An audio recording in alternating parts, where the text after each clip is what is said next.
重生回到北方旱灾之年，当全村人渴得嗓子冒烟，为了抢一口苦咸水打得头破血流时，你家却关起门来顿顿大口吃羊肉，喝甘甜的地下泉水。只因你觉醒了地脉听觉，不仅能听到地下500米处的地下暗河，还能听到深埋地底的黄金共鸣。既然老天让你重活一世，你就绝不会再让妻女受一点苦。顾远山猛地睁开眼，视线从模糊变得清晰，眼前是一张油腻布满大坑的黑脸，正咧着满嘴黄牙，唾沫星子横飞。那人手里正死死拽着一个掉了漆的搪瓷缸子，缸子里只有半缸浑浊泛黄的水，是王赖子。他上门讨要这半缸水底那5毛钱的赌债利息，骂顾远山是怂包，说这瓢水底利息是看得起他，记忆像潮水一样倒灌进来。上辈子就是今天，自己又怂又爱喝，竟然真松了手，眼睁睁看着王赖子把这家里最后的一口救命水端走喝了。而屋里的女儿盼盼高烧烧的嗓子冒烟，因为缺着口水，当天晚上就脱水惊厥，活生生渴死在炕上。女儿死后，老婆林巧云疯了，跳了村口的枯井，自己活成了孤魂野鬼，悔恨了一辈子。王赖子见顾远山发愣，手上猛地加劲，想把搪瓷缸子硬抢过去，一股凉意顺着脊梁骨直冲天灵盖。顾远山的眼珠子瞬间红了，那种心被活活撕裂的痛，他再也不想尝第二遍。顾远山一声爆吼，声音像是从胸腔里炸出来的，骂了句脏话。他右手死死护住搪瓷缸子，左腿没有任何预兆，猛地抬起，照着王赖子的心窝窝就是一脚。这一脚带着2辈子的狠劲，王赖子根本没防备这个平日里3棍子打不出个闷屁的窝囊废敢动手，整个人像个破麻袋一样，直接被踹飞了出去，后背重重砸在土墙上，激起一片尘土。王赖子捂着胸口，疼得在地上打滚，脸都憋成了猪肝色，一脸不可置信地盯着顾远山，骂他疯了，敢打人。顾远山看都没看地上的王赖子一眼，双手捧着那个搪瓷缸子，像是捧着全天下最值钱的宝贝。这水太珍贵了，在这大西北的戈壁滩上，这一口水就是一条命。顾远山转身往里屋冲，破旧的门帘子一掀开，一股燥热混着中药味扑面而来。光线暗淡的土炕上蜷缩着一个小小的身影，才3岁的盼盼，此时烧得满脸通红，嘴唇干裂的全是裂口，有的地方已经结了黑痂，因为极度缺水，孩子连哭的力气都没有了，只是张着小嘴，像条缺水的鱼一样，一下一下的倒气。炕边上，一个瘦得脱了相的女人正跪在那里，绝望的用干涩的毛巾擦着孩子的额头，是林巧云。她眼窝深陷，头发乱得像枯草，看到顾远山进来，原本死灰一样的眼睛里闪过一丝惊恐。当她看到顾远山手里的搪瓷缸子还在时，整个人明显颤了一下，随即猛地扑过来，死死抱住顾远山的大腿。林巧云声音嘶哑的像砂纸磨过玻璃，求顾远山不要拿水去抵债，说盼盼不行了，真的不行了，哪怕让孩子喝一口都行，要卖就卖自己，别卖这口水。林巧云以为顾远山进来是要把水送出去，她怕了，这个男人以前为了喝酒，什么事都干得出来。顾远山的心脏像是被一只大手狠狠攥住，疼得喘不上气。前世自己到底是多混蛋，才让老婆怕成这样。顾远山声音发颤，但语气异常坚定，让林巧云松手，说这水是给盼盼喝的。林巧云愣住了，挂满泪痕的脸僵在那里，似乎没听懂。顾远山没时间解释，蹲下身，把搪瓷缸子小心翼翼地凑到盼盼嘴边，他的手抖得厉害，轻声哄着女儿喝水，水有点浑，还带着股土腥味，但对于现在的盼盼来说，这就是琼浆玉液。也许是闻到了湿气，盼盼本能地动了动嘴唇。顾远山倾斜缸子，水流沿着那干裂的嘴唇缝隙一点点润了进去，极其微弱的一声吞咽，接着是第2口、第3口，半缸子水盼盼喝了一半，剩下的一半洒在了衣领上。顾远山心疼的直抽抽，赶紧用手指蘸着流出来的水涂在女儿滚烫的额头上。喝了水，盼盼原本急促的呼吸慢慢平稳了一点点，紧锁的小眉头也松开了些。顾远山一屁股坐在地上，大口喘着粗气，后背全被冷汗湿透，就回来了。这一次终于没让阎王爷把闺女抢走。林巧云呆呆地看着这一切，直到看见盼盼脸色缓和，她才猛地反应过来，捂着嘴无声的痛哭，身子抖得像筛糠。就在这时，外屋传来了王赖子杀猪一样的嚎叫声，他叫嚷着要顾远山拿2块钱医药费，还要把这房子抵给他，不然就去乡里告状，让顾远山把牢底坐穿。伴随着骂声，是一阵稀里哗啦砸东西的声音。外屋那个本来就缺腿的桌子，估计是被掀了。林巧云的哭声戛然而止，脸色瞬间惨白，哆嗦着说：“村长来了，他们这是要抢肉。”顾远山站起身，眼里的柔情瞬间消失，取而代之的是一股子从死人堆里爬出来的狠力。他看了一眼炕上刚安稳下来的女儿，又看了看吓得哆嗦的妻子，让林巧云看好孩子，自己去会会这帮孙子。这一世谁敢动他老婆孩子一根指头，他就送谁去见阎王。来到外屋地，王赖子正举着个板凳要往灶台上砸，顾远山二话没说，顺手抄起门后那把磨得锃亮的铁锹，铁锹重重地顿在地上，火星子四溅。王赖子吓了一跳，手里的板凳举在半空，僵住了。他看到顾远山正死死盯着他，那眼神阴沉冰冷，像是在看一个死人，根本不像以前那个见他就躲的窝囊废。顾远山握着铁锹把手，指节发白，声音不大，却透着一股子让人头皮发麻的寒气，问王赖子刚才说要把他家房子怎么样？王赖子看着那把还沾着陈年老土的铁锹，喉结猛地滚动了一下。这铁锹刃口磨得飞快，能铲土也能铲脑袋，尤其是顾远山那眼神黑得吓人，不像是在吓唬他，倒像是真敢给他开瓢。王赖子一边往后缩，一边色厉内荏地指着顾远山，说这利息不要了，但本金得等着，过2天村支书来收公粮，看他拿什么交，到时候别怪把他家破屋顶给掀了。说完，他抱着那个还在隐隐作痛的胸口，灰溜溜地钻出院门，跑得比兔子还快。顾远山把铁锹往地上一杵，长出了一口气，这一关算是暂时过了，但更大的麻烦还在后头。屋里那半缸子水，顶多能救盼盼一时，家里米缸早就见了底，耗子进去都得哭着出来。要想活下去，必须搞到水，搞到钱。突然，一阵尖锐的耳鸣声猛地刺入脑海，顾远山痛苦地捂住脑袋，蹲在地上。这声音太尖了，像是有人拿铁钉在玻璃上狠划。紧接着，耳鸣声变了，不再是单调的噪音，而是变得有层次起来。先是一阵沉闷的咚咚声，那是心脏跳动的声音，但他能听出这不是自己的心跳，更像是大地的脉搏。随后，在这沉闷的背景音里，出现了一丝极其微弱但又无比清脆的声响，流水声。顾远山猛地抬起头，眼睛死死盯着西南方向，声音是从那边传来的。那个方向是村后的枯树林，早就干得连枯树皮都裂开了，怎么可能有水？但脑子里的那个声音越来越清晰，甚至能感觉到水流冲刷岩石的震动感。这感觉太真实了，就像是有一张地底的水脉地图直接印在了脑子里。金手指，前世听说过有些奇人异事能听山变雪，没想到重生一回，老天爷给了自己这么个保命的本事。顾远山二话不说，抄起铁锹，又在墙角摸了个破镐头，转身冲着屋里喊了一声，让林巧云把门锁死，自己不回来谁敲门也别开。不等林巧云回应，他扛着镐头就冲进了戈壁滩的烈日里。正午的太阳毒得像火盆扣在头顶，地表温度能烫熟鸡蛋。顾远山一路狂奔到枯树林，脑子里的水流声在这里变得震耳欲聋，就像站在瀑布边上一样。就在这下面，他停在一棵枯死的胡杨树根旁，这里地势最低，没有任何犹豫，顾远山抡起镐头就砸了下去。火星四溅，这里的土硬得像铁板，一下两下10下，汗水刚冒出来就被晒干了，手掌心的老茧被磨破，汗水顺着粗糙的镐把往下渗，钻心的疼。但顾远山像个不知疲倦的机器，眼珠子通红，只有那个哗啦啦的声音在支撑着他。1米全是干土，2米土层开始湿润，颜色变深了。顾远山大喜，扔掉镐头，换上铁锹，疯狂往下铲。挖到3米多深的时候，铁锹突然一倾，像是捅破了一层窗户纸，一股清凉的湿气瞬间喷在脸上。紧接着，清澈的地下水像是被压抑了太久的野兽，从那个缺口处咕嘟咕嘟的冒了出来，不到半分钟就蓄满了坑底。水真的是活水。顾远山扔下铁锹，整个人扑进泥坑里，捧起一捧混着泥沙的水，狠狠灌进嘴里，冰凉甘甜。这水顺着喉咙一路冲进胃里，每一个干瘪的细胞都在疯狂尖叫，比前世喝过的任何高档矿泉水都要甜100倍。他大口大口的吞咽，喝饱了，又把脑袋扎进水里憋了一口气，直到肺都要炸了才猛地抬起头。顾远山抹了一把脸上的泥水，看着那源源不断涌出的泉眼，裂开嘴笑了。活了，这一家子活了，谁有了？但这只是第一步。顾远山爬出水坑，没急着回去，这眼泉水位置隐蔽，枯树林平时根本没人来，暂时还算安全。他得弄点吃的，这年头光喝水不顶饿。盼盼病刚好，急需营养。巧云也瘦得只剩一把骨头。脑海里的声音并没有消失，除了那哗啦啦的水声，顾远山突然听到了一阵急促的脚步声，很轻，但是频率很快，不是人，是4条腿的畜生。声音是从林子深处传来的，正顺着风味往这边跑。这大旱天，不光人渴，山里的野兽更渴。这泉眼刚挖通，湿气散出去，肯定引来了找水的家伙。顾远山屏住呼吸，紧紧握住手里的铁锹，身子一缩，躲在了那棵巨大的枯死胡杨树后面。近了，一只通体黄褐色的黄羊小心翼翼地探出了头。这东西警觉得很，平时人还在2里地外，他就跑没影了，但今天可疯了的本能战胜了恐惧。他抽动着鼻子，显然是闻到了水的味道，眼珠子直勾勾盯着那个刚挖出来的水坑。顾远山屏气凝神，连心跳都强行压了下去。那黄羊确认周围没人，撒开蹄子就冲向水坑，低头就狂饮起来。就是现在，顾远山从树后猛地窜出，手里的铁锹像一道黑色闪电，借着全身的力气，照着黄羊的后脑勺狠狠拍了下去。一声闷响，正喝得忘乎所以的黄羊连叫声都没发出来，身子一僵，直接瘫软在水坑边上，后腿蹬了2下，不动了。好家伙，这一身膘！顾远山丢下铁锹，伸手一拎，这只黄羊少说有40斤，还是只肥得流油的公羊。这年头，供销社的猪肉7毛8一斤还得要票，这只羊拿去黑市，起码能换30块钱，顶普通工人1个月的工资。但顾远山没打算卖，卖个屁！先把老婆孩子的身体补回来再说。他用枯草搓成绳子，把黄羊4蹄捆死，扛在肩上，又把水坑用枯枝败叶盖好，做了个伪装，这才趁着暮色，专门挑着没人的小路摸回了家。回到家，院门紧闭，顾远山喊了一声，让巧云开门，门立刻开了。林巧云一脸惊慌地看着他，手里还死死攥着一根烧火棍。当他看到顾远山肩膀上那只黄羊时，手里的棍子哐当一声掉在地上。林巧云吓得面色一变，嘴唇哆嗦着问：这羊哪来的？是不是去偷了乡里的羊？那可是要命的事。顾远山笑着把羊往院子里一扔，说这是野生的黄羊，撞自己手里的。他也不废话，抄起菜刀就开始剥皮。前世他在后厨混过几年，手艺没丢。剥皮、开膛、去内脏，动作行云流水。不一会儿，一大块连着皮带肥油的羊腿肉就被切成了麻酱块大小。起锅烧火，家里没油没事，这羊肥。肥肉先下锅，滋啦一声，白烟冒起，油脂特有的焦香瞬间在狭窄的厨房里炸开。接着下瘦肉，大火爆炒，把羊肉的水分炒干，再倒进去半瓢刚才带回来的甜水，盖上锅盖，大火猛炖。不到20分钟，一股浓郁霸道的肉香像长了腿一样，顺着烟囱、门缝、窗户缝拼命往外钻。这味道太霸道了，对于常年只见窝窝头和咸菜的枯井沟人来说，这简直就是最致命的诱惑。屋内，盼盼早就醒了，正趴在炕沿边，大眼睛直勾勾盯着锅，口水流了一衣里。小丫头软糯糯的喊着爸爸，说香。顾远山捞起一块炖得烂乎乎的肉，吹凉了塞进盼盼嘴里，小丫头嚼都没嚼，囫囵吞了下去，噎得直翻白眼，然后张开嘴，急得还要。顾远山笑着说让他慢点吃，多着呢，全是他的。他眼眶有点热。就在一家3口围着锅台，准备好好吃这顿重生后的第一顿饱饭时，院门被人砸得震天响，紧接着一个破锣嗓子在外面吼了起来，是村长周德贵，说王赖子举报顾远山偷了乡里的羊，让他赶紧交出来。林巧云手里的碗一抖，刚盛好的肉汤洒了一地，脸瞬间没了血色，哆嗦着说完了，村长来了，他们这是要抢肉。顾远山却连屁股都没抬一下，反而夹起一块肥得流油的肉放进嘴里，嚼得满嘴流油。他眯着眼看了一眼那扇摇摇欲坠的院门，冷笑了一声，说抢肉，他看他们是活腻歪了。他慢慢站起身，顺手摸到了灶台上那把刚磨好的剔骨刀。寒光一闪，他让林巧云接着喂孩子，自己去会这帮孙子。门板哐当一声被人从外面狠狠踹了一脚，震得门框直掉土渣子。王赖子的声音尖得像只被踩了尾巴的猫，透着股兴奋劲，说顾远山不开门就是做贼心虚。顾远山把手里那块刚出锅冒着热气的肥羊肉塞进吓得发抖的林巧云手里，又摸了摸盼盼的头，说趁热吃，外头就算是天塌了也有他顶着。说完，他提着那把还在滴油的剔骨刀，几大步走到门口，猛地一把拉开了门栓。门外的人正准备撞第二下，没想到门突然开了，王赖子收不住脚，差点栽进顾远山怀里。顾远山一闪身，王赖子扑了个空，踉跄着还没站稳，就被一只穿着破胶鞋的大脚狠狠踩住了脚背。王赖子一声惨叫，疼得脸都绿了。门口站着的除了王赖子，还有一个背着手穿着4个兜中山装的中年男人，正是枯井沟的村长周德贵。他身后还跟着2个看热闹的民兵。周德贵本来板着张脸想摆谱，结果鼻子一抽，那股霸道的羊肉香味直往鼻孔里钻，勾得他喉结猛地上下滚动了2下，眼神瞬间就变了。那是肉啊！这年头就算是村长1个月也难得见回荤腥。周德贵咽了口唾沫，强行把视线从屋里的锅台上收回来，指着顾远山喝道：“说王赖子举报他偷了乡里的羊，人赃并获，还有什么好说的？”顾远山冷笑一声，手里的剔骨刀在掌心里拍得啪啪响，那上面的油光和印记看得人心里发毛。顾远山问周德贵哪只眼睛看见这羊上面写着乡里的名字，说这是他在枯树林捡的野黄羊。反问这戈壁滩上的野物也姓周了。周德贵被噎了一下，脸有点挂不住，说顾远山胡说八道，那枯树林连鸟都不拉屎，哪来的黄羊？分明就是偷了集体财产。他命令手下进屋搜查，把赃物没收。那2个民兵早就被肉味勾得魂都没了，一听这话，撸起袖子就要往屋里冲。屋里的林巧云吓得惊叫一声，死死抱住了盼盼。顾远山一声暴喝，问谁敢动？他手里的剔骨刀猛地往门框上一剁，刀刃入木3分，刀把还在剧烈颤抖，发出嗡嗡的声音。2个民兵吓得一激灵，硬生生刹住了脚。顾远山拔出刀，眼神像狼一样死死盯着周德贵，一步步逼近。他说昨天闺女发烧快没了，他去求周德贵借2块钱买药。周德贵说乡里没钱，今天他有肉吃了。周德贵就说是乡里的。他把那把明晃晃的刀子在周德贵脸前晃了晃，吓得周德贵连连后退。顾远山说他不怕告诉周德贵，他现在就是个光脚的，盼盼要是没得吃没了，他就拉着周德贵全家一块玩。这刀能宰羊就能宰猪。顾远山的声音不大，但每个字都像是从牙缝里挤出来的，带着一股子同归于尽的决绝。周德贵也是个欺软怕硬的主，平日里顾远山窝囊，他敢踩2脚，现在顾远山这副拼命的模样，真把他镇住了。尤其是那双眼睛红彤彤的，那是真敢玩命的主。周德贵色厉内荏的吼了一嗓子，说顾远山这是抗拒执法，反了天了，看他能横到什么时候。脚底下却往后缩，顾远山猛地一挥刀，刀尖划过空气，带起一阵风声。王赖子吓得大叫一声，连滚带爬的往后跑。周德贵脸涨成了猪肝色，指了指顾远山，哆哆嗦嗦的说让顾远山等着，投机倒把，私吞集体财产，看他到时候怎么哭。说完，他带着2个民兵灰溜溜的走了，走的时候还1步3回头，那眼神里全是没抢到肉的怨毒。顾远山看着他们的背影，朝地上狠狠啐了一口唾沫，骂了句脏话。第2天一早，天刚蒙蒙亮，顾远山把那半只没炖完的黄羊肉连着骨头用油纸裹得严严实实，又把那张剥下来的羊皮卷好，塞进了一个破麻袋里。最重要的是，他在腰间挂了一个行军水壶，那是他昨晚特意去枯树林灌的满满一壶甜水。这年头，枯井沟去镇上的路不好走，得走3个小时的戈壁滩。顾远山要去的地方是青山矿务局，那里是这一片最有钱的地方，矿工工资高，而且都不缺粮票，最缺的就是那一口新鲜的肉食和不带苦味的水。到了矿务局家属院门口，太阳已经毒辣起来了。顾远山蹲在路边的树荫下，没急着摆摊，这里抓投机倒把抓得严，得看准人。正观察着，一辆墨绿色的老式吉普车嘎吱一声停在了路边，车门推开，下来一个戴着眼镜、头发花白的老头。老头穿着一身洗得发白的中山装，手里拿着张图纸，正跟旁边的一个干部模样的人急得满头大汗。老头声音沙哑，嘴唇上全是干皮，一看就是长期缺水上火。他急得直跺脚，说勘探队的水早就断了，送上去的水全是苦咸水，喝的队员们上吐下泻，这工作还怎么开展？必须马上调拨淡水。旁边的干部一脸苦笑，说他们这也缺水，水车得从200里外的市里调。老头气得直跺脚，突然剧烈咳嗽起来，咳得腰都直不起来，脸憋得通红。顾远山眼睛一亮，机会来了。他整理了一下衣服，大步走了过去，拧开腰间的水壶，递到老头面前，说让老同志喝口水润润嗓子。那干部警惕地挡了一下，问顾远山是干什么的，别乱给东西。老头却摆摆手，实在是可急了，也不管那么多，接过顾远山那个就军用水壶，仰头就灌了一大口。水刚入口，老头的眼睛猛地瞪大了，他又喝了一口，这一口含在嘴里半天没舍得咽下去，像是品尝什么稀世珍宝一样。老头猛地抓住顾远山的胳膊，力气大得吓人，眼镜片后的眼睛都在放光，激动地问这水是从哪弄来的。旁边的干部也愣了，问张工怎么了？不就是水吗？老头激动地爆了粗口，说这是极品甜水，矿物质含量绝对极佳，入口回甘，没有一点涩味。他在西北勘探了30年，就没喝过这么好的天然水，哪怕是市里的特供水也没这个味儿。顾远山心里暗笑，地脉深处挖出来的活泉能不好喝吗？他一脸憨厚地笑了笑，说就在他家后山的一口老井里打的，老同志要是觉得好喝，这壶都送他了。老头说送可不行，他也不能占群众便宜。他当即从兜里掏出一叠票子和钱，硬塞到顾远山手里，说这壶水他要了。老头鼻子抽了抽，眼睛死死盯着顾远山背后的麻袋，问袋子里装的是不是有好东西。顾远山也不藏着掖着，把麻袋口稍微拉开一条缝，露出里面色泽红亮的生羊肉和那张完整的黄羊皮，说是刚打的黄羊，肉还新鲜着呢。老头的喉结剧烈滚动了一下，勘探队在大山里啃了半个月的干饼子，嘴里早就淡出鸟了。这一壶甜水配上这黄羊肉，简直就是神仙日子。老头说都要了，全都要了。他生怕顾远山反悔，直接从那个干部手里抢过公文包，掏出一把花花绿绿的票证。老头说这是50块钱，还有10斤全国通用粮票，5斤肉票，问够不够？旁边的干部看得直吸凉气，50块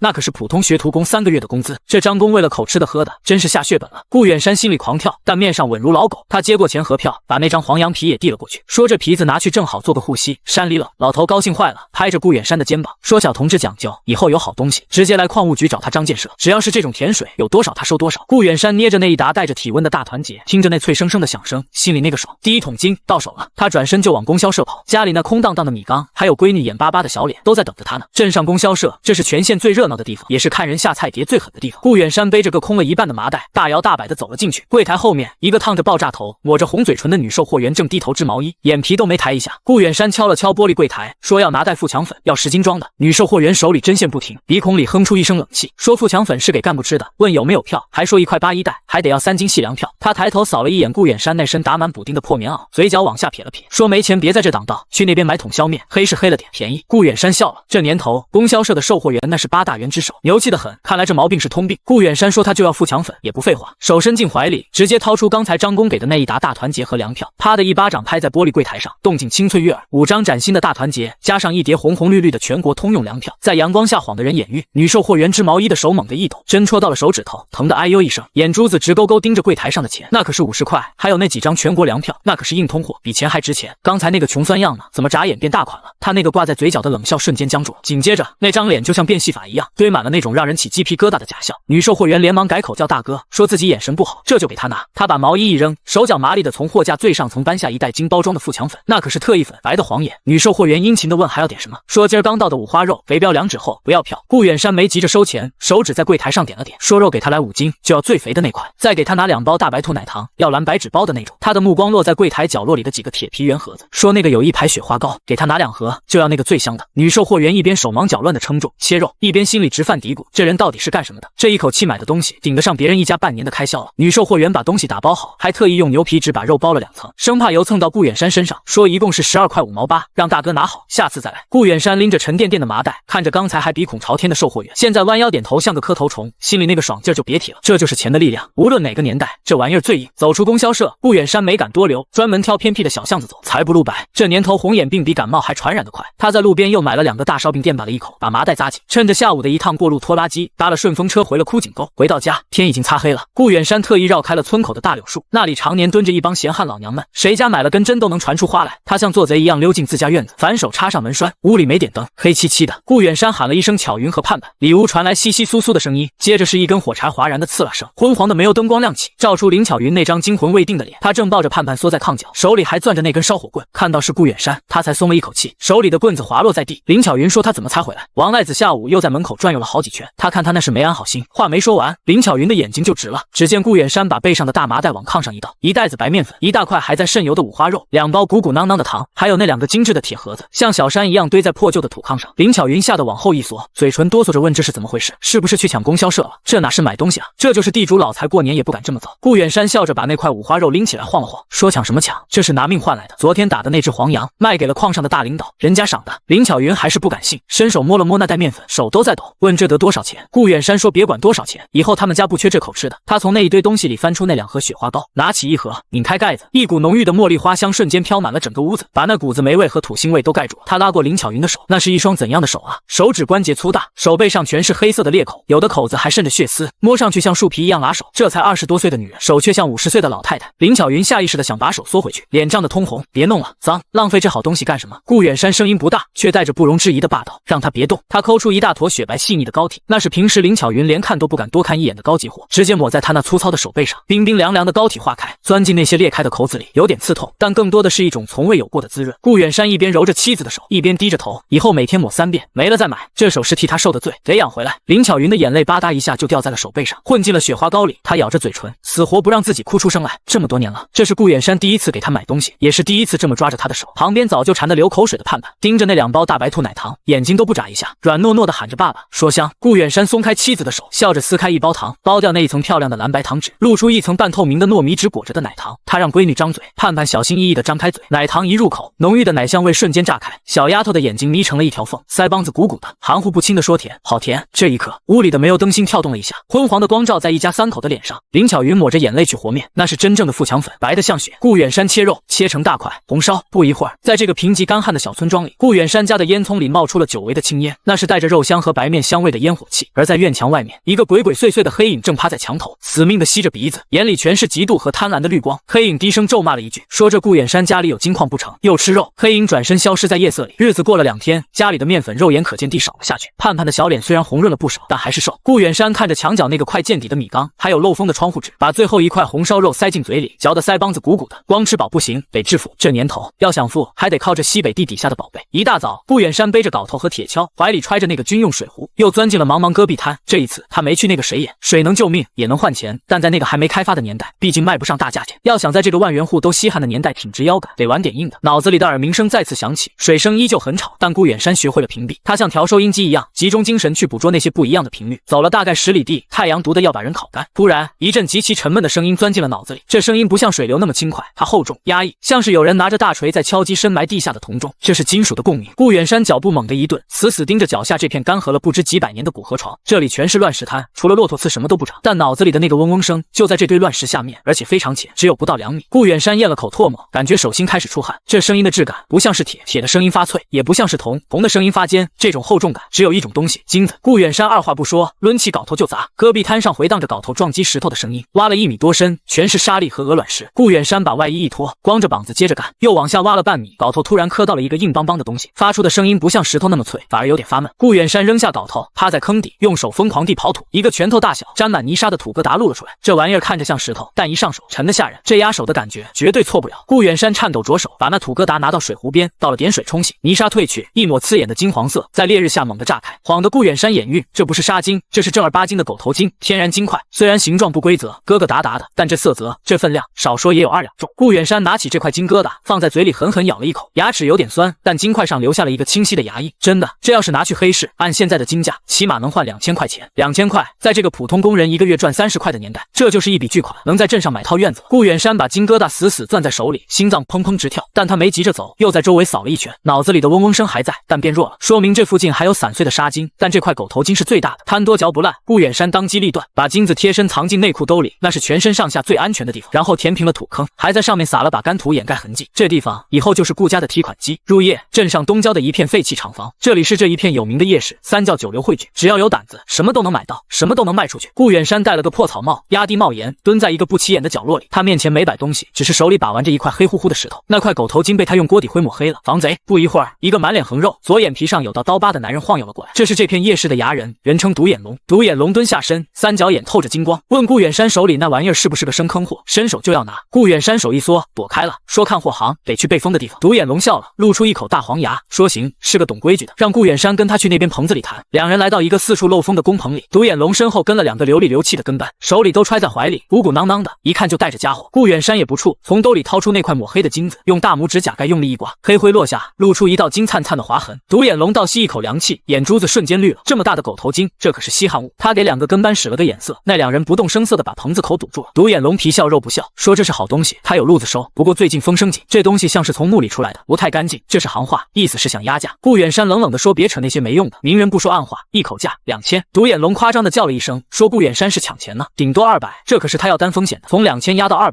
这就是明抢了。顾远山说不卖，收起金子转身要走。独眼龙脸色一沉，猛地一拍桌子，说进了这棚子，卖不卖可由不得顾远山，看他这东西来路不正，今儿要是不留下，恐怕走不出这个门。话音刚落，门口2个跟班亮出了怀里的家伙，是2把磨得飞快的三角刮刀，黑吃黑。顾远山叹了口气，重活一世，他最烦的就是这种没技术含量的抢劫。顾远山问独眼龙是不是确定要吞他的火，他慢慢转过身，手伸进怀里，像是要掏金子。独眼龙以为他怂了，得意的伸出手让他算识相，拿来吧。就在这一瞬间，顾远山的手猛地从怀里抽出来，手里拿的不是金子，而是一把刚才在路边捡的带尖的螺丝刀。没有半句废话，螺丝刀带着风声，直接扎穿了独眼龙身在半空的那只手掌，狠狠钉在了那张烂木头桌子上。独眼龙发出一声杀猪般的惨叫，疼得整个人跪在了地上，手被钉死在桌上，血滋滋往外冒。那2个跟班吓懵了，刚要冲上来，顾远山已经抄起桌上的一个空酒瓶，砰的一声在桌角磕碎，握着锋利的玻璃碴子直接顶在了独眼龙的脖子上，动作快得像闪电，狠得像阎王。顾远山喝令所有人都别动，谁动他就给独眼龙放血。他眼神冰冷，手里的玻璃碴子往前送了送，刺破了独眼龙的皮，血珠子顺着脖子往下流。刚才还不可一世的独眼龙，此刻吓得裤裆都湿了，哆嗦着让手下别过来，求顾远山有话好好说。顾远山冷笑一声，拔出那把螺丝刀，在独眼龙的衣服上擦了擦。顾远山说2000块，1分不能少，要是少1分，下次可就不止扎手了。独眼龙疼的满头冷汗，哪还敢说个不字？颤抖着从内兜里掏出一大叠钱，又让跟班把身上的钱都凑出来。独眼龙哆嗦着说：“都在这了，一共2100块，那100算孝敬的。”顾远山一把抓过钱，看都没看，揣进怀里。他一脚踹开挡路的跟班，临走前回头看了一眼趴在桌上哀嚎的独眼龙。顾远山说：“让独眼龙记住了，他叫顾远山，以后有好货他还来找独眼龙。但要是再敢玩阴的，这夜市他就别待了。”说完，他大步走进夜色里，头也不回。棚子里，独眼龙看着那个背影，虽然疼得钻心，但眼里却露出一丝恐惧。这哪是来卖货的？这分明是个刚从耗子里放出来的煞星。枯井沟这几天的日头毒得很，晒得地里的庄稼叶子都打了卷。平时这时候，村里的老少爷们早就躲在墙根底下，要么捉狮子，要么在那瞎扯淡，谁也不愿意动弹一下。可今天不一样，全村人的眼珠子都死死地盯着村东头顾远山那破院子。那是手扶拖拉机爬坡的声音，动静大得像打雷，而且不是一辆，是整整3辆。第一辆车斗里装的是红彤彤的鸡砖，那砖头烧的火候正好，敲起来叮当响，跟村里那些用烂泥拖出来的土坯根本不是一个档次。在这灰扑扑的黄土高坡上，这一车红砖就像是一团火，烧得人眼睛疼。第二辆车斗里全是灰色的水泥袋子，还有几捆手指头粗的螺纹钢筋，那是盖楼房才舍得用的好东西。第三辆更气人，拉的是沙子和白灰，甚至还有2扇红漆锃亮的大铁门。三愣子手里捏着半个馊窝头，看得眼珠子都快掉地上。他咽了口唾沫，狠狠咬了一口窝头，却觉得平时还能咽下去的饭，今天怎么就那么拉嗓？他嘀咕着说：“这顾远山是要在这穷窝窝里盖皇宫啊！”旁边蹲着的王赖子阴阳怪气的接了茬，说：“盖皇宫，他看顾远山是要把自个儿埋进去。”王赖子脸上还贴着块狗皮膏药，那是前几天被顾远山一脚踹出来的伤。此时他看着那红砖红瓦，眼里的嫉妒像毒蛇一样往外吐信子。王赖子说：“让大伙想想，顾远山前2天还是个连老婆孩子都养活不起的二流子，为了5毛钱能给人磕头，这才几天，又是吃肉又是盖房，那钱能干净？”王赖子这话一出，周围几个红眼兵立马附和起来，有的说肯定是投机倒把，有的说搞不好是偷了公家的矿，还有的说这也就是欺负老实人，有钱烧的。这帮人嘴上骂得欢，可那脚底下却像生了根一样，不自觉地往顾远山家院门口挪，因为太香了。顾远山家院子里，此时正支着一口借来的大铁锅，那锅底下劈柴烧得正旺，火苗子舔着锅底，锅里头咕嘟咕嘟正炖着满满一锅猪肉炖粉条子。那肉不是那种只有皮没有油的槽头肉，而是正儿八经的五花3层，每一块都切得有麻将牌那么大，在大火的熬煮下，油脂早就化开了，红亮的汤汁翻滚着，把那白生生的粉条子染得透亮。顾远山穿着一件这年头罕见的的确凉白衬衫，袖子挽到胳膊肘，手里拿着个大铁勺，正站在锅边吆喝。他招呼工人们加把劲，把墙基给他挖深点，这房子要住100年呢。又喊服输，让泥瓦匠师傅们歇口气，开饭。这一声开饭，比乡里的大喇叭都好使。5个从邻村请来的泥瓦匠，早就被这肉味勾得魂都没了。这年头给人干活，主家能管顿饱饭就算仁义，顶多给贴几个白面饼子，谁见过直接炖肉的？还是管够。领头的瓦匠老李看着碗里那堆的像小山一样的肉块，手都有点抖，说这也太破费了。顾远山大笑着，又给老李碗里浇了一勺肉汤，让他吃，吃饱了才有力气干活。在他这干活，别的没有，油水必须足。老李也不客气了，端起碗，呼噜呼噜就是一大口，滚烫的肉汤顺着喉咙下去，那股子香直接冲到了天灵盖。他咬了一口肥肉，油脂在嘴里炸开，香得他眼泪都要出来了。老李说好，这活要是干不好，他把脑袋拧下来给顾远山当球踢。院子里工人们吃得热火朝天，吸溜声咀嚼声响成一片。院墙外头那就是另一番景象了，半个村子的人都围在这儿，一个个伸长了脖子，像一群等待喂食的鸭子。那肉味顺着风飘出来，钻进鼻孔里，勾得人肚里的馋虫造反。三愣子实在忍不住了，推开人群挤到前面，舔着张脸冲里面喊，叫顾远山峰哥，说自己是三愣子，问他盖房这么忙，怎么也不喊兄弟一声。他虽然干不了细活，帮忙搬砖也行，不要工钱，管顿饭就成。顾远山闻声转过头来，他看了一眼三愣子那副流着哈喇子的馋样，冷笑了一声。顾远山问三愣子是不是想搬砖，然后放下勺子，走到篱笆墙边上。三愣子一看有戏，赶紧凑过来，甚至把那只脏手伸出来准备接碗。顾远山说他记得前年冬天，他家盼盼饿得直哭，他去三愣子家借半碗棒子面，问三愣子当时怎么说的。顾远山声音不大，但透着股寒气。三愣子一愣，脸色有点僵，说那不是家里也没有吗？顾远山猛地一脚踹在篱笆桩子上，震得三愣子往后一缩。顾远山骂三愣子放屁，说他当时正端着一大碗红薯稀饭喂狗，还说那是喂狗的，给人吃可惜了。顾远山问三愣子怎么现在想起来自己是他峰哥了，问他也配吃自己的肉。这一嗓子吼得周围看热闹的人心里都是一哆嗦。顾远山指着外面那一圈人，眼神像狼一样狠，让他们都给他滚远点。他说自己穷的时候问他们谁正眼瞧过他，现在看他有肉吃，想来沾光，门都没有，除了福叔和憨柱，谁敢迈进这院子一步，他就把这锅热汤泼他脸上。说完，他从兜里掏出一把大白兔奶糖，拨开一颗塞进正在旁边啃骨头的大黑狗嘴里。顾远山让大黑看好门，谁敢靠近就咬谁，咬死了他负责。大黑狗吃得满嘴流油，此时更是凶相毕露，冲着人群狂吠。三愣子吓得脸都白了，灰溜溜的钻进人群跑了。其他人也是一脸尴尬，有的心里发虚，有的则是恼羞成怒。人群角落里，王赖子看着这一幕，牙齿咬得咯咯响，他转身就走，一路小跑着去了村委会。村委会那间阴暗的土房里，烟雾缭绕，村长周德贵正盘腿坐在炕上，吧嗒吧嗒抽着旱烟，炕桌上摆着一碟花生米，还有半瓶劣质的地瓜烧。王赖子一进门就带着哭腔嚎了起来，求周德贵给他做主。王赖子说顾远山太不像话了，周德贵是没看见，他刚才当着全村人的面骂自己，还说这枯井沟以后他说了算，周村长算个屁。周德贵拿烟袋的手一顿，三角眼猛地睁开，问顾远山真这么说。王赖子说那还有假，还说顾远山说他在镇里有人，以后这村长早晚得他来当。王赖子说这是要造反啊。周德贵把烟袋锅子子在鞋底上狠狠磕了2下，火星子溅得到处都是。其实顾远山说没说过这话不重要，重要的是顾远山现在的威望太高了，这一车车的红砖，这一锅锅的肉，把村里人的魂都勾走了。要是再这么下去，大家伙眼里哪还有他这个村长？周德贵眯起眼睛，眼神里透出一股子阴毒，说这个顾远山看来是留不得了。周德贵问王赖子，他不是说顾远山那是赃款吗？有证据没有？王赖子急得直拍大腿，说要什么证据？顾远山一个二流子，哪来的2000块钱？肯定是投机倒把，或者是挖了国家的金矿。只要他们去乡里告他一状，让人把他抓起来一审，不死也得脱层皮。周德贵沉吟了片刻，端起酒杯抿了一口，辣得龇牙咧嘴。周德贵让王赖子去乡里找刘主任，就说是他让去的。周德贵从炕席底下摸出一张皱巴巴的钞票，扔给王赖子，让他买2条好烟给刘主任带上，告诉刘主任这顾远山家里现在肥得很，光是大白兔奶糖就堆成了山，要是抄了家。王赖子一把抓过钱，乐得鼻涕泡都出来了，说让周德贵瞧好吧，今晚他就让顾远山知道